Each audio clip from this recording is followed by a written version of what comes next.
오늘 저는 사도행전 2장 1절로 4절의 말씀을 가지고 크게 한번 따라서 하겠습니다.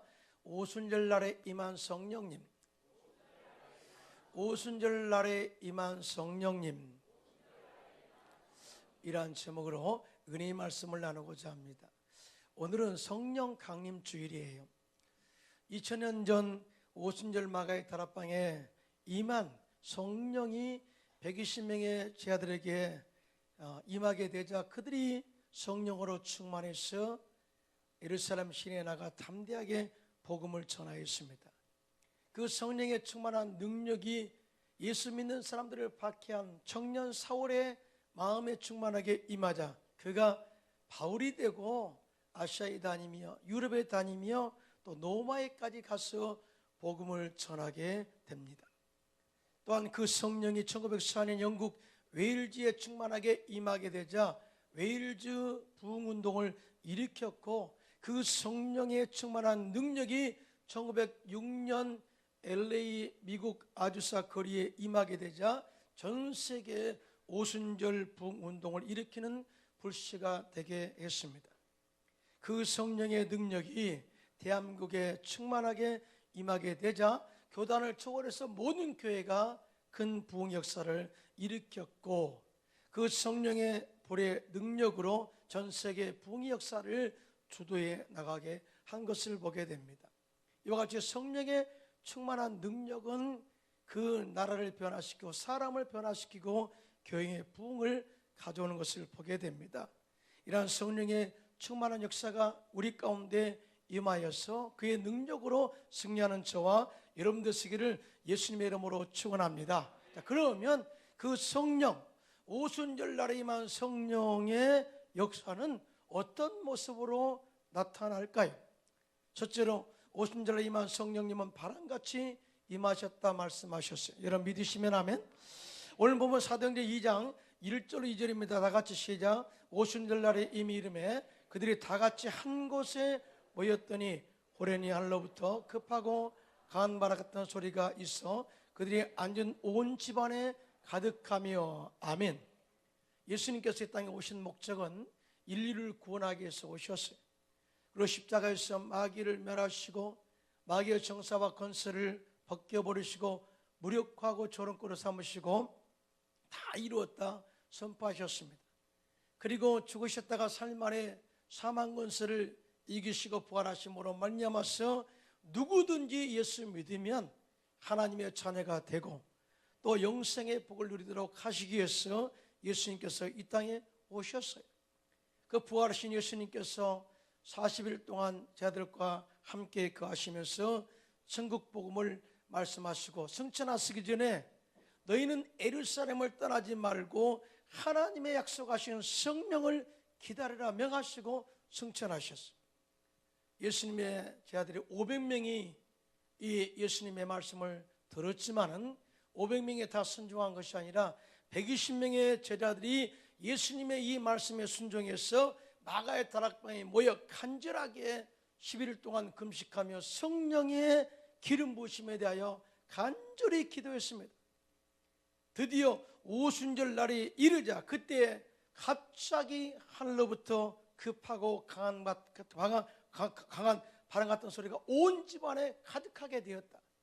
그리고 성령의 불이 각자 머리에 임하게 되고 그때부터 방언 기도하게 되고 나가서 복음을 전하게 되는 놀라운 역사를 경험하게 됩니다. 자, 그들이 첫 번째 성령에 체험하는 것이 바람 같은 성령을 체험하게 되었다. 이런 바람 자체가 성령을 말하는 건 아니에요. 바람이 성령이다 그렇게 말하지 않아요.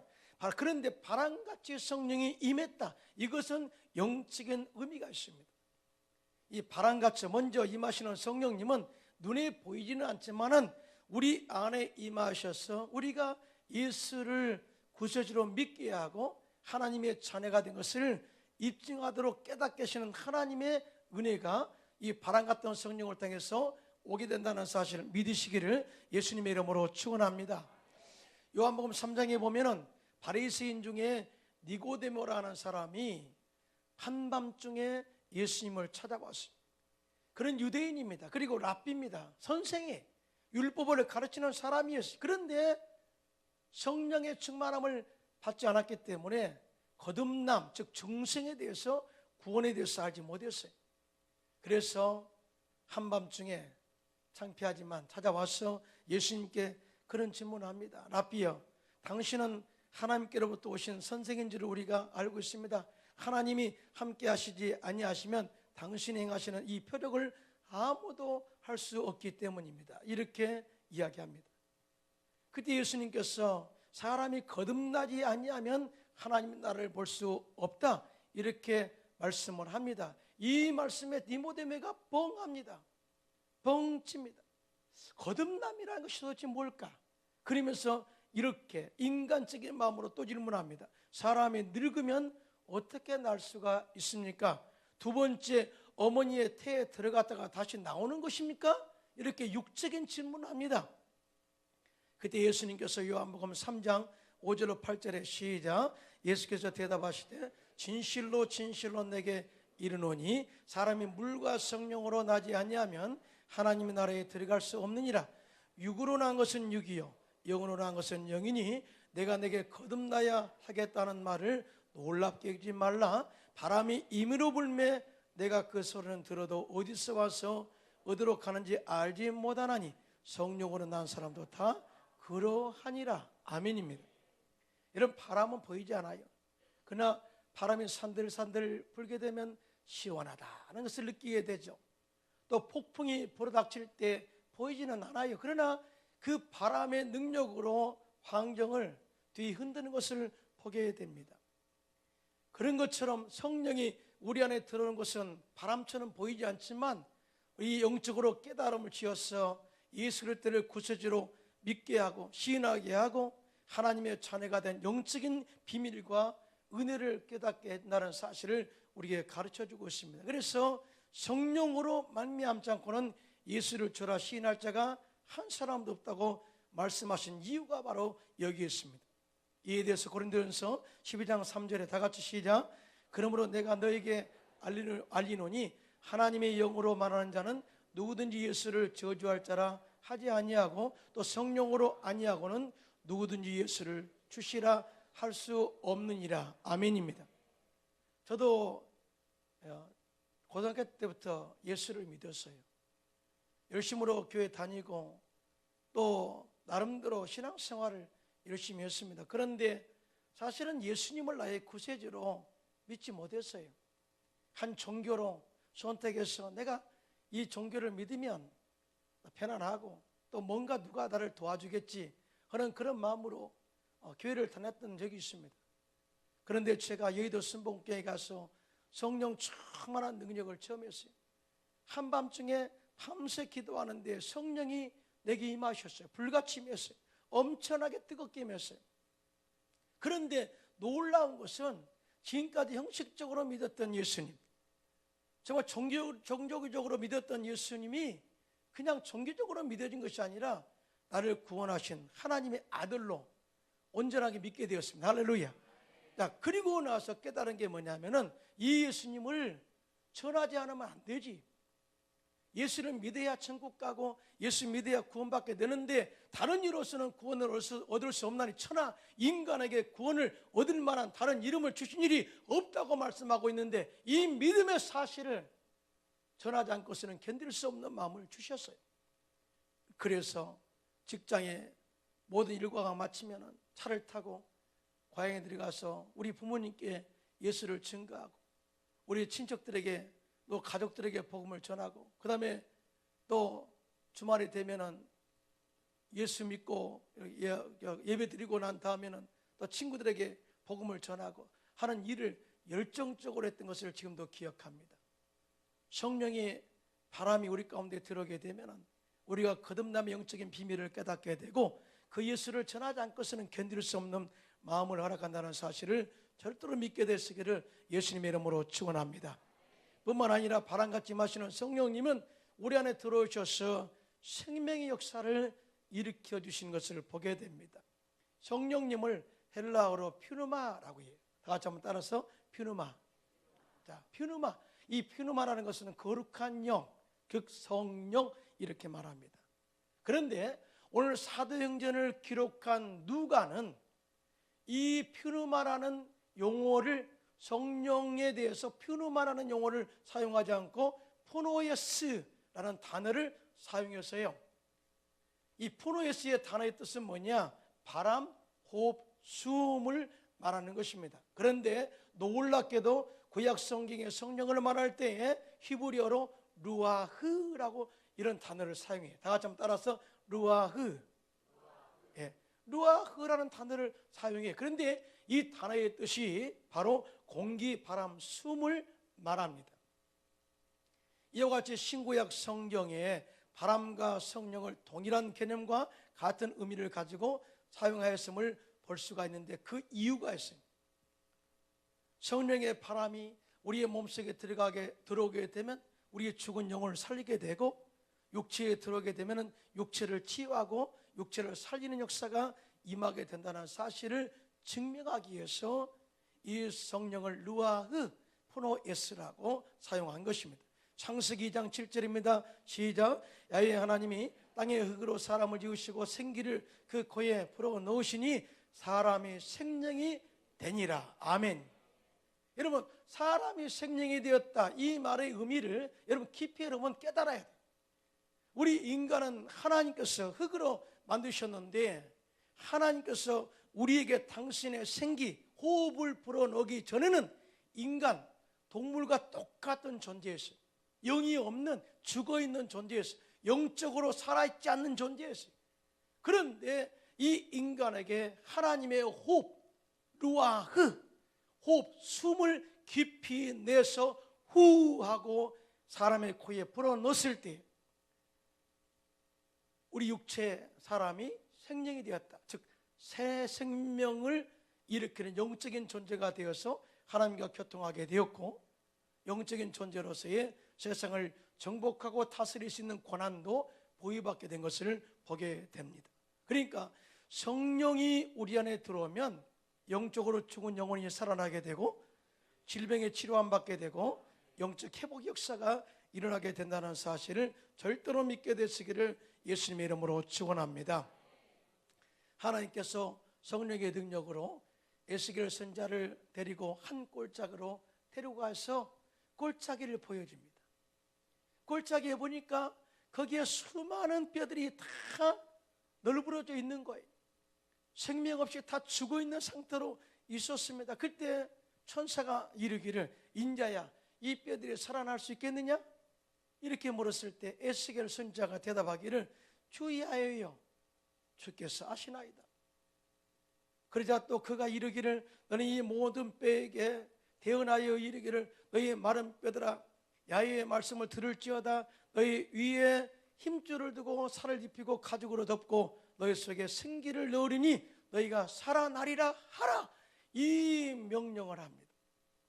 이 명령에 따라 에스겔 선지자가 대언하니, 즉 말씀을 그대로 대언하니, 대언할 때 소리가 나고 움직이며 이 뼈저뼈가 들어맞아 뼈들이 서로 연결되더라. 그러나 아직 그 안에 생명이 없더라. 이렇게 증언해요. 자, 그리고 에스겔서 37장 9절로 10절입니다. 시작.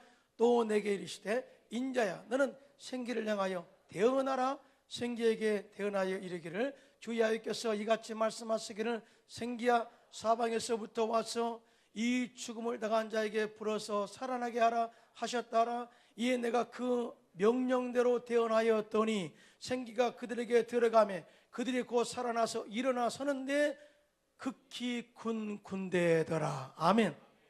무슨 말이에요? 하나님의 생기, 즉 루아흐가 마른 뼈들 속으로 들어가니까 그 마른 뼈들이 생기를 얻게 되고 살아나서 큰 군대를 이루었다. 이때 사용한 단어가 히브리어 루아흐예요. 다시 말해서 이 마른 뼈들은 이스라엘 백성들을 의미하는데, 이스라엘 백성들이 하나님의 택함 받은 선미라 할지라도 그 안에 성령이 없으면 죽은 뼈다귀와 같다는 거예요. 아무 능력도 나타나지 않는다는 거예요. 그런데 그들 가운데 성령, 즉 바람이, 성령의 새바람 루아가 들어가자 그들의 죽은 영혼이 살아나게 되고 영적으로 힘 얻어서 큰 군대를 이루게 되었다는 것을 증명하고 있습니다. 할렐루야. 이 루아의 성령의 바람이 우리에게도 넘쳐나기를 예수님의 이름으로 축원합니다. 여러분, 예수님의 제자들이 3년 반 동안 예수님을 직접 따라다니면서 제자 훈련을 받았습니다. 예수님께서 기적을 행하신 것을 그대로 보았고요, 예수님의 말씀의 가르침을 그대로 배웠고요, 또 뿐만 아니라 한때는 성령의 능력을 받고 복음을 전할 때에 귀신이 쫓겨가고 병든 자가 치료함 받는 역사를 경험했던 사람들이, 그런데 성령 충만함을 유지하지 못했어요. 그래서 예수님께서 온 인류의 구원을 위해서 십자가에 달려 돌아가실 때 이해하지 못했습니다. 예수님이 달려 돌아가신다는 것은 절대 용납할 수 없었어요. 그래서 예수님을 다 배반하고 떠나버리고 말았습니다. 그런데 그들이 오순절마의 다락방에서 간절하게 부르짖어 기도합니다. 오순절날에 성령의 바람이 그들 가운데 임하게 되고 그들이 죽은 영이 살아나게 되자 예수 그리스도의 죽으심과 부활하심을 깨닫게 돼요. 자, 그리고 가만히 그 자리에 앉을 수 없었어요. 그래 나가서 예수 그리스도의 죽으심과 부활하심을 전하게 될 때 그날에 예수를 믿어 구원받은 숫자가 3,000명이나 된 것을 보게 됩니다. 이와 같이 성령의 바람이 우리 안에 들어오게 되면 우리 죽은 영이 살아나게 되고, 아예 가정에 들어오게 되면 가정에 살게 되고, 교회에 들어오게 되면 침체된 공동체가 살아나게 되고, 이 성령의 바람이 나라에 임하게 되면 사회가 안정이 되고 또 우리 모든 민족이 하나가 되고 이 세상이 변화되는 능력으로 역사한다는 사실을 믿으시기를 예수님의 이름으로 축원합니다. 그에 따라서 하겠습니다. 성령의 바람이여 나에게 불어오소서. 성령의 바람이여 내 가정에 불어오소서. 성령의 바람이여 이 땅 가운데 불어오소서. 성령의 바람이 우리 가정, 개인 이 땅에 불어오면 이 나라가 성령의 능력으로 새 생명의 역사를 이루게 된다는 사실을 절대로 믿게 되시기를 예수님의 이름으로 축원합니다. 두 번째, 오순절날에 임한 성령님은 불같이 임하셨다. 여러분 믿으시면 아멘. 오늘 보면 사도행전 2장 3절 4절에 다 같이 시작. 마치 불의 혀처럼 갈라지는 것들이 그들에게 보여 각 사람이 하나씩 임하여 있더니 그들이 다 성령의 충만함을 받고 성령의 말하게 하심을 따라 다른 언어들로 말하기를 시작하니라. 아멘. 자, 두 번째 오순절 날에 임한 성령님은 불같이 임했어요. 물론 여기서 불 자체가 성령을 말하는 것은 아닙니다. 그런데 불같이 임한 성령의 이 영적인 의미가 있어요. 왜 성령님은 불같이 임했을까? 오순절 막에 다락방에 임한 성령의 해같이 불의 같이 갈라지는 것들이 각자 머리에 임하는 것이 보였을까? 그 이유가 있습니다.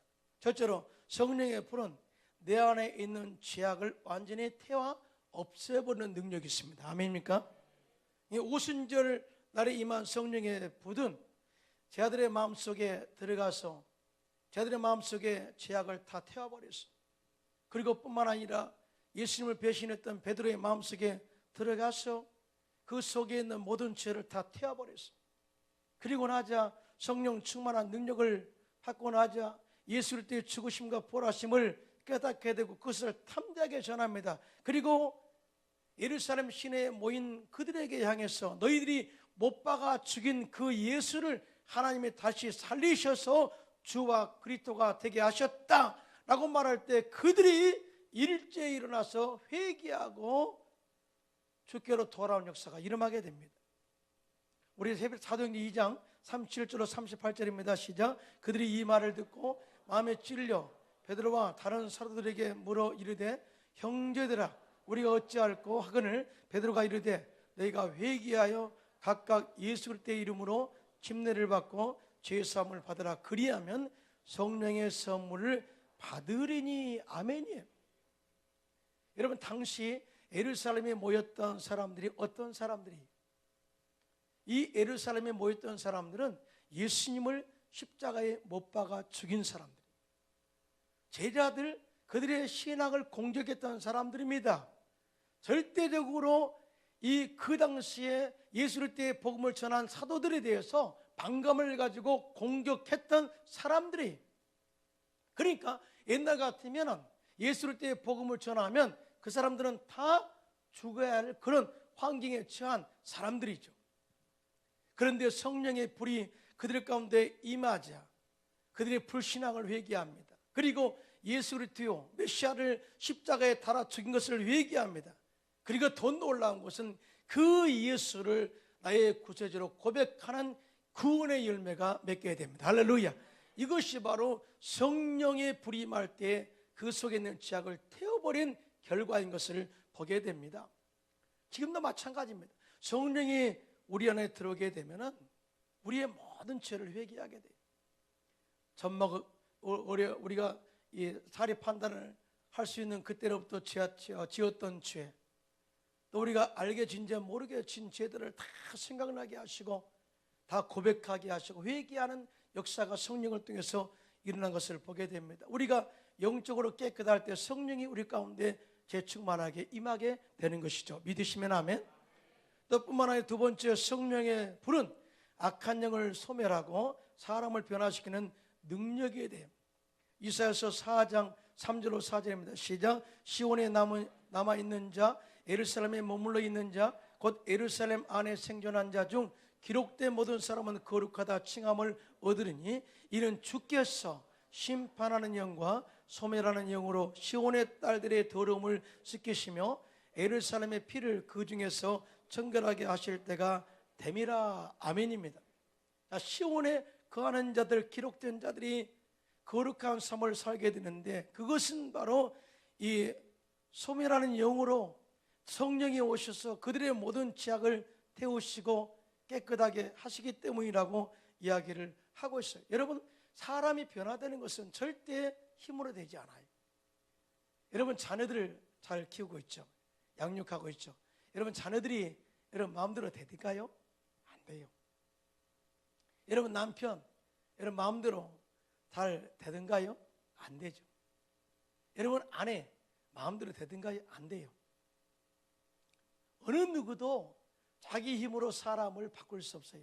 그런데 성령이 들어가게 되면은 그 안에 모든 죄악, 고집, 아집이 다 사라지게 되고 남을 긍휼하게 여기고 용납하는 그런 사랑의 공동체, 관계로 회복되게 되어집니다. 할렐루야. 그래서 사람이 변화되는 거예요. 그러니까 성령의 불이 우리 안에 들어오게 되면 내 속에 있는 더러운 죄들, 미움, 다툼, 시기, 질투와 같은 악한 마음과 불의한 생각, 거짓된 마음을 불살라버리고 깨끗하게 청소돼 버려요. 그리고 성령의 지배를 받고 남을 이해하는 사람으로 바뀌게 된다는 것을 우리에게 가르쳐주고 있습니다. 사도 바울이 성령으로 충만해서 에베소에 갔어요. 에베소에 갔는데 거기에 아볼로 제자가 12명이 있었는데 능력이 나타나지가 않는 거예요. 그러니까 그들의 삶 속에 변화나 또 귀신을 쫓아내고 또 병자를 치료하는 능력이 나타나지가 않는 거예요. 그래서 사도 바울이 참 아주 조심스럽게 질문합니다. 너희가 믿을 때 성령을 받았느냐? 다 따라서 너희가 믿을 때 성령을 받았느냐? 이렇게 질문을 한 거예요. 그런데 놀랍게도 이 아볼로의 12 제자가 대답하기를 아니요, 오늘 성령이 있음도 알지 못합니다 라고 대답을 해요. 그럴 때 사도 바울이 성령의 능력에 대해서 말씀을 전파한 다음에 안수기도 하자 12명이 다 성령의 충만함을 받게 되고 방언도 하게 되고 예언도 하게 되었더라. 더 놀라운 것은 성령의 능력으로 바울의 손을 통해서 희한한 능력이 나타나게 되는데 바울의 손수건과 앞치마를 가져다가 아픈 사람 위에 놓으며 병도 낫고 악한 귀신도 떠나게 되었어요. 할렐루야. 엄청난 역사가 일어나게 된 거죠. 그러니까 성령의 능력으로 사람들이 막 변화되는 거예요. 변화. 악한 귀신이 떠나고, 악한 귀신은 사람을 병들게 하고 죽이는 일을 하잖아요. 이때 돌아다니면서 마술을 하던 유대인 두 사람이 시험적으로 악한 귀신이 들린 사람에게 말하기를 내가 바울의 전파하는 예수를 빙자하여 너희를 명하노라 말할 때, 다시 말해서 이들은 성령의 능력으로 귀신 들린 자에게 명령한 것이 아니라 바울이 믿는, 바울이 전파하는 예수를 빙자하여, 이름만 빌렸다 그 말이죠. 빙자하여 너희를 명하노라, 귀신이 나올지어다. 이렇게 명했을 때 귀신이 이렇게 말합니다. 예수도 내가 알고 바울도 내가 아는데 너희는 누구냐? 그렇게 말하면서 악한 귀신 들린 사람이 그 두 사람에게 뛰어올라 억제하여 이기니 저희가 겁을 먹고 벗은 몸으로 그 집에서 도망하였더라. 이를 증언하고 있습니다. 그러니까 예수를 알아서 예수의 능력이 나가는 것이 아니라 성령의 능력으로 예수를 믿을 때, 그럼 믿고 예수 그리스도의 이름을 사용할 때 귀신이 쫓겨간다는 사실을 믿으시면 손 들고 아멘 하시기 바랍니다. 이 유대인 두 사람, 마술하는 사람들은 성령을 가볍게 여기다가 큰 창피를 당하게 되었다 그 말이죠. 그런데 성령의 능력으로 에베소에 큰 역사가 일어나게 되는데, 그 이후에 마술하는 사람들이 마술하는 책을 다 불살라버리고 예수를 영접하게 되는데요. 사도행전 19장 17절로 20절입니다. 시작. 에베소에 사는 유대인과 헬라인들이 다 이 일을 알고 두려워하며 주 예수의 이름을 높이고 믿는 사람들이 많이 와서 자복하여 행한 일을 알리며 또 마술을 행하던 많은 사람이 그 책을 모아가지고 와서 모든 사람 앞에서 불사르니 그 책값을 계산한 즉 은 5만이나 되더라. 이와 같이 주의 말씀이 힘이 있어 흥왕하여 세력을 얻으니라. 아멘입니다. 마술하는 사람들은 영적으로 하나님의 일을 대적한 사람들이, 다시 말해서 다른 영의 역사로 하나님의 복음 전파를 방해했던 사람들입니다. 그런데 성령의 능력으로 그들이 회개하고 모든 마술하는 책을 불살라버리고 그 영이 깨끗하게 되어 예수님을 영접하는 역사가 일어나게 된 것이죠. 할렐루야. 이와 같이 성령의 불이 임하게 되면 귀신이 쫓겨가고 병자가 치유 안 받게 되고, 마술하는 사람들이 영적으로 모든 책들을 불살라버리고 예수를 믿는 변화된 삶을 살게 된다는 사실을 절대 믿게 되시기를 예수님의 이름으로 축원합니다. 여러분, 우간다라는 나라를 아실 거예요. 자, 소가 제일 많이 가는 나라 우간다. 많이 수수께끼 냈죠. 소가 제일 많이 가는 나라 우간다. 그래서 우간다라고 이야기합니다. 사실은 우간다는요 아프리카 빈국이었어요. 정말 이디 아민 독재자였죠. 그래서 이 독재자 이디 아민이 인도할 때, 그 나라를 집권해서 이끌어갈 때 정치적으로 경제적으로 붕괴되었고요. 에이즈가 창궐한 나라였습니다. 미래 희망이 보이지 않는 나라, 앞이 보이지 않는 나라였어요. 아주 캄캄한 나라였습니다. 그런데 선교사님들이 들어가서 예수 그리스도의 복음을 전하게 되고 하나님이여 이 땅 가운데 생명 역사가 임하기를 원합니다. 간절히 기도했어요. 그러면서 우간다 새로운 대통령이 예수를 믿게 되고 또 그 부인이 예수를 믿게 되고, 어찌하든지 하나님의 지혜와 말씀과 능력으로 우간다를 이끌어가기를 원했어요. 그래서 2000년도 새천년을 맞이하는 행사에서 대통령 영부인이 우리는 하나님을 믿습니다. 우간다는 하나님께 속하였고 하나님의 말씀만 순종하겠습니다 하고 서약과 신앙 고백을 대국민 앞에 선포했어요. 놀랍잖아요. 이렇게 선포하고 나서 끊임없이 기도합니다. 하나님, 이 땅 가운데 성령의 바람이 일어나기를 원합니다. 성령의 불이 임하기를 원합니다. 죄악이 사라지기를 원합니다. 에이즈 병이 사라지기를 원합니다. 간절히 기도하자 하나님께서 우간다를 복주셔서 아프리카 북왕의 3대 나라로 세우셨습니다. 할렐루야. 이 아프리카 경제도 3위가 되었고요. 에이즈가 사라지게 되었고요. 가정이 회복되어서 서로 사랑하고 용서하는 역사가 일어나게 되었다고 증언하고 있습니다. 여러분, 이와 같이 성령의 불이 임하게 되면은 이 악한 귀신이 떠나가게 되고 질병이 사라지게 되고 경제적 회복의 역사가 임한다는 사실을 절대로 믿게 되시기를 예수님의 이름으로 축원합니다. 세 번째 마지막으로 성령의 불은 목숨을 걸고 복음을 전하는 열정을 불어 넣어줍니다. 여러분, 하나님이 우리를 택하신 목적은 너희는 온 천하에 다니며 만민에게 복음을 전파하라. 다시 말해서 전 우주적 구원을 기대하시고 우리를 구원하시고 이 교회를 세우셨어요. 또 예수님께서 제 아들을 세우실 때도 내가 너희로 사람을 낚는 어부가 되게 하리라 이렇게 말씀하셨거든요. 그런데 이 복음 전파 제자의 사명은 내 힘으로 안 돼요. 성령의 능력으로만이 되는 줄로 믿습니다. 사도행전 1장 8절입니다. 시작. 오직 성령이 너희에게 임하시면 너희가 권능을 받고 예루살렘과 온 유대와 사마리아와 땅까지로 내 증인이 되리라 하시니라. 아멘이에요. 증인은 순교자입니다. 자, 순교가 아무나 됩니까? 절대 안 되죠. 그러나 성령의 충만한 능력을 입게 되면, 성령의 불을 받게 되면 순교적 사명을 가지고 복음을 전파하게 된다는 것이죠.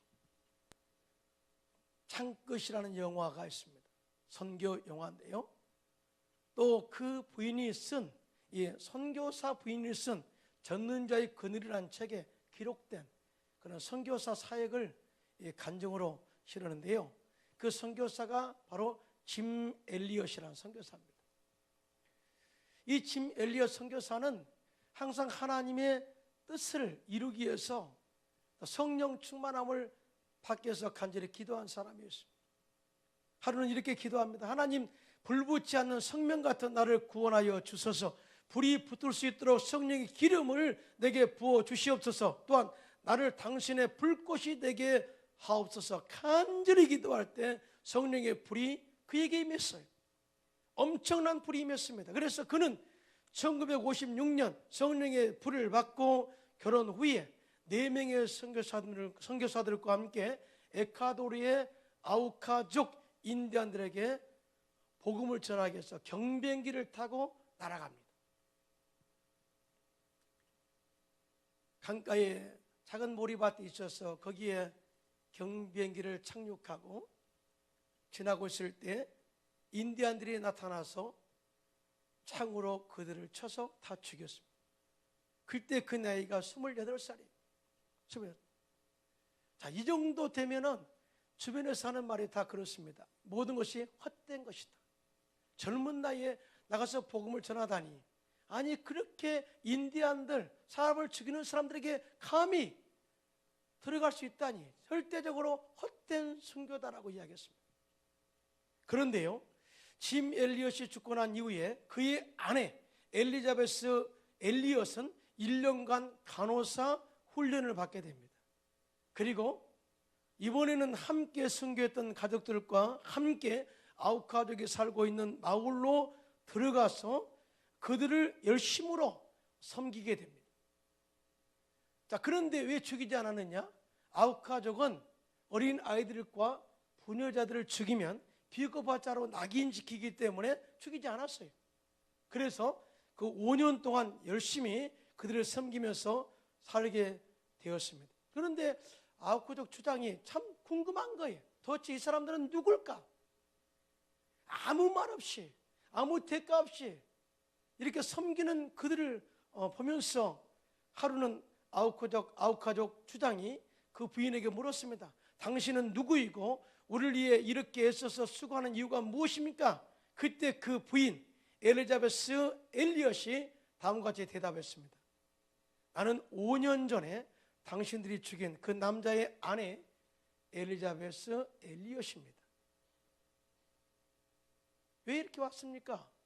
저는 하나님의 사랑 때문에 여기에 오게 되었습니다. 얼마나 감동이 있겠어요. 그래서 이 엘리자베스 엘리엇의 말을 듣고요, 이 아우카족의 감동을 받아요. 예수님의 사랑이 그렇게 큰가? 그렇게 이 은혜가 그렇게 깊은가? 라는 깨닫게 되고 모두가 다 아우카족의 예수를 믿게 됩니다. 할렐루야. 자, 그리고 짐 엘리엇을 선교사를 죽인 그 청년은 나중에 목사가 됩니다.